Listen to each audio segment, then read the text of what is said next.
It's been a little while since I've had an opportunity to do one of these. I know I say that at the beginning of every video. It's becoming fast my trademark because I'm not making as many of these as I would like. But I've had a lot going on here lately, not just with my injured shoulder, but a lot of things in general. Even with the quarantine and everything that's taking place right now, I know that my business is...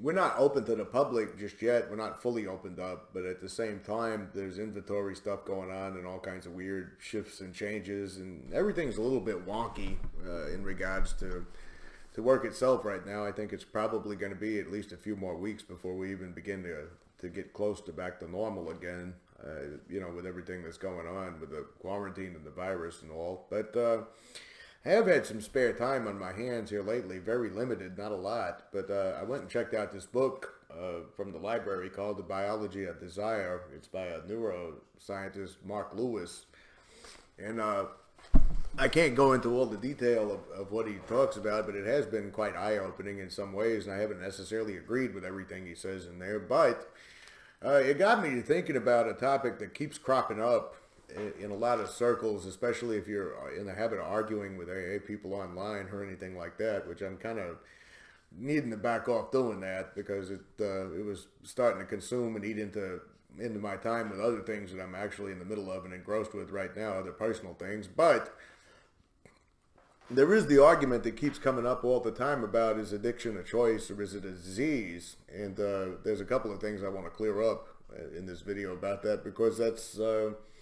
if it's not a disease, it must be a choice. If it's a choice, it must, it's a disease, is a bit of a false dichotomy, as though there's only two possible answers, a yes, no, a 50-50, a black, white, this way, that way, which I've talked about false dichotomies on here before, and that's not logically sound to look at any situation or anything in terms of a dichotomy of it's that way or that way. But this particular book, and I promise I'm not getting any money from him for talking about it on here, and a couple of other, there's a YouTube channel I stumbled across too, where the lady talks about the Sinclair method, I've never tried naltrexone personally. I've never been involved in the Sinclair method, but I mean, even if you're not on naltrexone or involved in the Sinclair method, she does have a very coherent and a very well-detailed view about addiction. And, like I said, I'll put a link in her channel in the comments for anybody who wants to check her out. But the one thing the first thing I wanted to clear up about the disease concept, a lot of people in the 12-step community, when they're arguing with you online, and argue is the right word, you don't ever get, like, actual debating points. And it's another reason why I've given it up, because they just insult and attack and demean, which I already knew that on some level, but yet I was an idiot and went ahead with it anyway. I get quarantine and boredom makes you do many idiotic things, I guess. I'll blame it on the quarantine and boredom. But one thing they're always throwing at you is that the medical community accepts the brain disease theory, or the medical community accepts alcoholism as a disease, or that the psychiatric community, it's in the DSM-4 or or whatever on that. And while I could take time to try and dispute those arguments, I think that what Mark Lewis puts forth in his book eloquently explains the reason the medical community calls it a disease, outside of the obvious factors like the 12-step treatment industry that makes a lot of money off of it being a disease, and like the big conglomerates that are behind rehab, and the wealthy people that, and the big money making operation that's AA. I actually found it funny that someone tried to tell me AA doesn't make any money whatsoever. Yeah, it does. It's a mega corporation. Don't try to get one over on me like that. But there's a lot of people invested in seeing it remain a disease, obviously, because it being a disease is profitable. But the medical community, when the medical community itself talks in terms of a brain disease, what they're actually talking about, they're talking about, like, if you do an addictive substance over a certain period of time, it creates biological changes in the brain itself. Which, I mean, that's shaky category, kind of like this guy here was talking about, because just because you do a substance until it induces certain changes in the brain itself doesn't automatically equate to a disease. And then, of course, I've seen some people use semantics and say things like, well, dis-ease means not at ease. Okay, well, in that case, I mean, if I had to wake up in the morning and I didn't feel like dealing with the day ahead, that's a disease. So, if you want to go semantics on the word disease, we can get far out as we like into way out there territory. But what he's talking about in here that I found interesting, and what the other channel that I'm going to post in the comments was talking about, is that addiction itself is kind of a biological component in our evolutionary makeup in the brain. It's kind of normal for human beings to seek patterns. It's kind of normal for human beings to look for repetitive behaviors. It's kind of normal to replicate behaviors. But it's also rooted in a survival area of the brain where it's kind of like I said, kind of like someone else likened it to, where if you're in the middle of a desert, let's just say, and it's over 100 degrees, and you've been out there lost for several days, and and you're completely dehydrated, and you're completely near death. If somebody drove by and they said to you, hey, we can take you to safety, but here's some water until we get there. Technically, yeah, it is a choice to drink that water. Technically, you could choose not to drink that water, but I mean, what are the chances that you would choose not to drink that water in that situation? It's the same part of the brain that's active with addiction. Is one of the reasons why cravings are so strong and they're so hard to override. It's one of the reasons why people tend to gravitate back to their addictions even after lengthy periods of abstinence. Can you choose not to do it in that situation? I've seen a few people that apparently didn't get the gist of what the point was in certain online debates that were saying, well, you could choose not to drink the water. You could choose to do that. Well, technically, you wouldn't in 99% of all cases. Sure, there have been cases in the past where people have chosen to suffer over some noble and human purpose. There have been people that have starved themselves to death in prison. There have been people, I was reading one time about people in Nazi concentration camps that were subjected to extreme heat and extreme cold that chose to die rather than give up people information, or people that were in any kind of political type torture situation in other countries where the suffering would stop if they, gave information out. Even if it was false information, they chose to suffer. They chose to die in a lot of those cases. That is true. That you're making a heroic choice in a situation like that, to say your life means less than compromising a certain principle, or the lives of the other people around you, your loved ones, means more than being able to end your own suffering. Sure, that's possible, but in a situation where it's just a simple craving in the brain, it's not very probable, is it? Now, here's some interesting things that he talks about in this book. He was talking about that a lot of people, and I know my own dad struggled after Vietnam, not with addiction, but he struggled with a lot of depression and stuff like that. But there was a lot of drug abuse in Vietnam, and there were a lot of veterans that were hooked really badly on heroin during their time period in Vietnam, and a lot of them, when they got back, they just quit.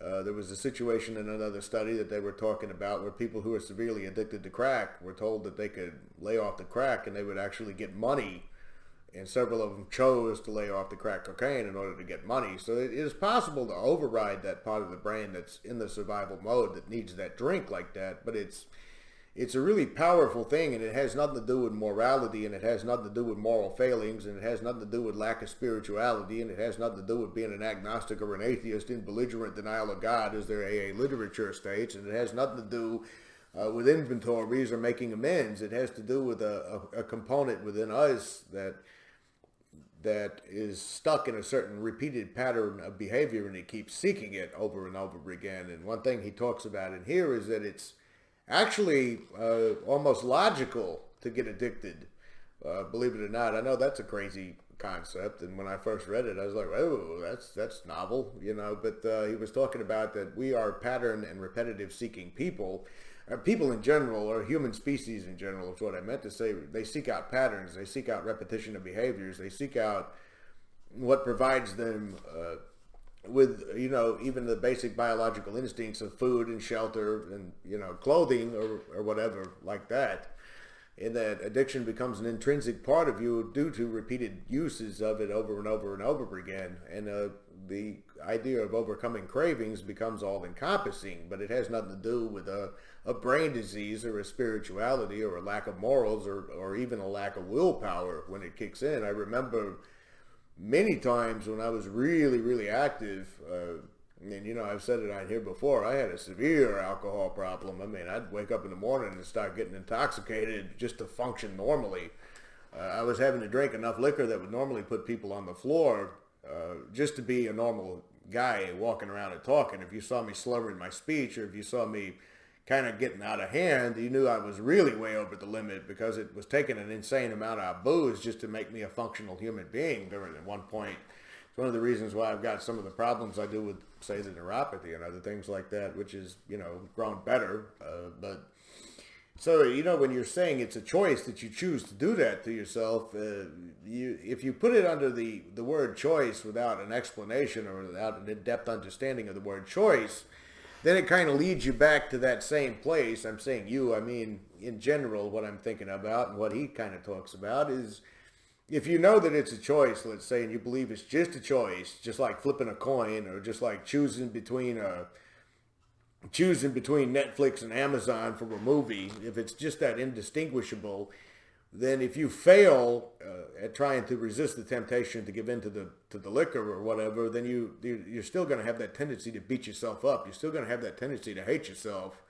You know, I remember so many times when I'd crack open a bottle and I would drain it, and I'd think to myself, I must be the weakest human being on the face of the earth. I must be the worst person on the face of the earth. There can be nobody as lousy as I am, because I can't even give up the drinking, even with my health going to hell like it is.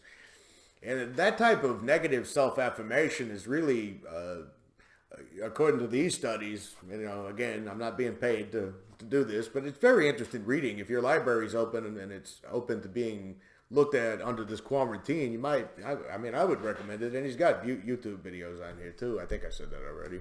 But, you know, I can remember that there's almost like, when it comes to craving, and he talks about it a little bit, there's the feeling of, I gotta have that drink or I'm gonna die.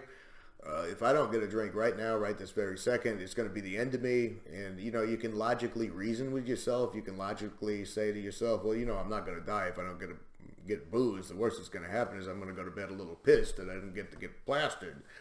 But, you know, in the face of a craving like that, when it's almost like a survival instinct that's just twisting you apart, it's almost nearly impossible to resist. But then you give in to the temptation, and you give in and you take that drink, let's just say, and then all of a sudden you're hit by this emotional roller coaster of almost like deprivation. It's like, okay, I've done it now. Now what? You know, I failed. I'm useless. I'm a lowlife. I'm a scum.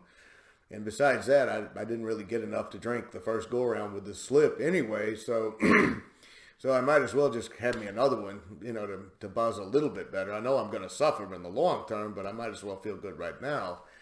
As a matter of fact, he was looking at a study of people that were able to look at the short-term goal of wanting to drink right at that moment, and trying to logically reason with yourself about the long-term effect. The long-term effect of, well, if I don't drink, you know, I'll have extra money in my pocket. I won't act a fool in a blackout. I won't fuck up anything. I won't hurt my health if I, you know, just stay off the booze here. And then there's this little thing right here. It's almost like a shortcut between long-term goal and short-term goal. It's saying, but I can have the drink right now and I can feel good and I can worry about this another day. Is another reason that makes craving so strong. So, in other words, with all this rambling that I'm doing, I think that there needs to be a wider conversation in the community of people about choice versus disease. Now, I 100% reject the idea that it's a brain disease, even from the medical standpoint, just because, you know, if you abuse alcohol like crazy, yeah, it does do chemicals in the brain. It does change your biological makeup in some way. That's why when you don't have any booze, you get really depressed, you get really hypersensitive to sound. I used to really have that problem really bad. Like if I heard a radio and it was turned up too loud and I was, you know, in a hangover state, I'd almost like, you know, just tense, or the idea of a real loud noise, a bright light, or people talking on the phone, it would just drive me into an anxiety-ridden state of terror. That's not just a situation like you see in the movies where the guy drinks too much, he's like, oh, I feel bad, and then he goes right on, you know, with whatever film you're watching there. It's that's actually biological components in the brain that produce those symptoms. So it would be a bit of a but that still doesn't make it a disease. But it's still not 100% the situation of choice. Choice is in, well, I can have a drink or I can't have a drink. Either one is just fine with me. And therefore, if I do have a drink, it's just me choosing to fuck my life up because I'm a terrible person. That's a really poor framework to look at the framework of addiction and how it works for yourself. It's not because you chose to have the drink because you're morally weak or because you're diseased or any of those different things. It's important, I think, to understand the chemistry behind why you do these things, because I think the actual understanding of the processes actually helps you to overcome it, or at least it did for me. Understanding, oh, wait a minute, I don't have some spiritual problem here that I need to pray about and talk to a lousy sponsor about. And I'm not 100% free either because I'm seeking out this pleasure, even though it's bringing me pain. Is it possible for logic to override that biological lizard brain part of us that they talk about in the orange papers? I don't know. Let me know in the comments. I really can also say in defense of it being not a disease, if there wasn't any way to override that thing, the question I just asked, none of us would ever quit. We would just crave and relapse and get dry and crave and relapse and get dry. There is a way to break that cycle because I feel that I've broken it. I'm not saying I'll never drink again. I'll never try again. I'm just saying that I believe repetitive seeking behavior in the term of not drinking, in the term of making not drinking a habit, it become a habit in of itself. I don't think about running to a liquor store all the time now because for the past several days, several months, and several years now at this point, I haven't done that. So it's just become a pattern. It's become another repetitive behavior. Anyway, probably not making sense in any of this, but I hope to get back with all of you guys soon and hopefully before another whole entire month goes by. We'll just have to wait and see. Till next time.